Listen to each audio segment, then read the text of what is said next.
Two officers responded separately to a domestic disturbance near Central and Baseline in South Phoenix. The victim was combative and it turned into a brief scuffle. At some point through all this, the family dog was shot and killed, and then moments later, the unarmed victim was shot too.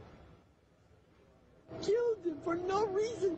They just shot him. The emotional mother of 29-year-old Daniel Rodriguez. The two were having an argument yesterday when she called 911. Officer Richard Krisman and another officer responded. She gave them permission to go inside. I said, don't hurt him. Whatever you do, don't hurt him. And not even a minute later, we heard the shots. They went in there, I gave them permission to go in there, and they killed him. According to police, when the officers entered the home, the 29-year-old told them to leave, saying they needed a warrant. Officer Krisman then pulled out his gun, put it to the man's head, and said, "I don't need no warrant," followed by an expletive.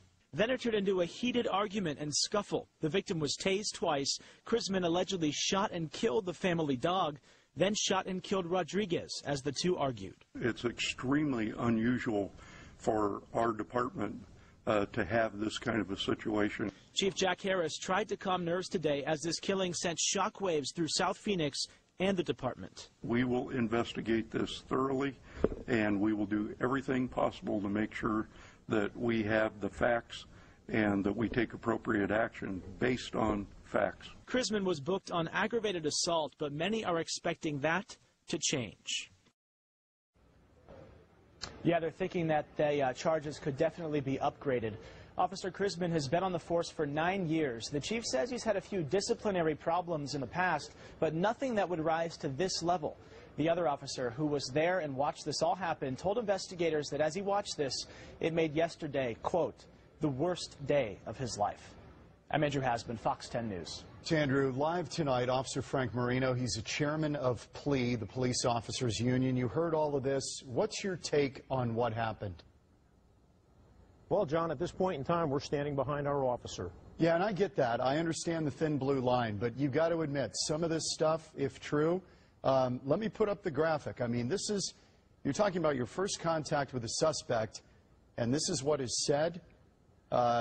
He says, "I don't need no warrant," and an expletive, and pulls out a gun and allegedly puts it against this suspect's head. That's according to his partner. That's correct, and at this point, it's what it is. It's an allegation. There's an investigation that's going on. There's actually Frank, two investigations. I know all that. I get all that. But okay, let's be honest here. A reasonable person would listen to that and say, that is outrageous. They would, but we do have what's called due process. We do have civil rights, and there's also the presumption that a person is innocent until proven guilty. Can you think of a scenario, Frank, where that would be warranted? And again, this is from his partner. This is from his own partner. Right, I understand. But there's two sides to every story. We're only at this point getting one side of the story. And until the investigation's complete, we just have to let justice run its course. Okay. Sergeant Virgilio, he is a 14-year veteran. He is the partner who was with him that day. He was out on the call. He called it the worst day of his life. And he said at no point did he feel threatened by this guy. The guy was unarmed, and he did not understand why this officer pulled out a gun. Okay, well, I don't know all the dynamics of the situation or the specifics of the situation, but these situations are very dynamic. And there was obviously, Officer Krisman had initial contact with him, and based on what he felt, his actions, he did what he felt was justified and necessary at the time. Yeah, we'll sort it out. So, let me throw something at you. I know you're aware we did a piece called Cops in Color earlier in the year where we explored some of the dynamics in the minority community with police. I want to play you this from ASU Professor Matthew Whitaker, talking about excessive force. This was during our series, Cops in Color. I think we must admit that there are some with Napoleon complexes that view people in the community as wards and view them with suspicion and almost like enemy combatants. And those may be small numbers of people, but their actions stick with people. Frank, how much does this trouble you that this paints other good officers with a bad brush? It troubles me a great deal because the majority of the people that are in the law enforcement profession are in the profession for the right reasons. They want to do the right thing, you know, and like anything else, they draw people for our job from society. Are there people that get through the system Are there bad apples? Yes, but I would venture to say that the majority of rank-and-file police officers are professional about what they do. I would not disagree with that. I wholeheartedly agree. Let me ask you about Richard Chrisman, the officer involved here. You guys bonded him out as the police organization. Has he said anything to you about what happened? I have not spoken to him personally, and you know, any conversation with him, it would be confidential. Yeah, I get that. Okay. So, one more thing.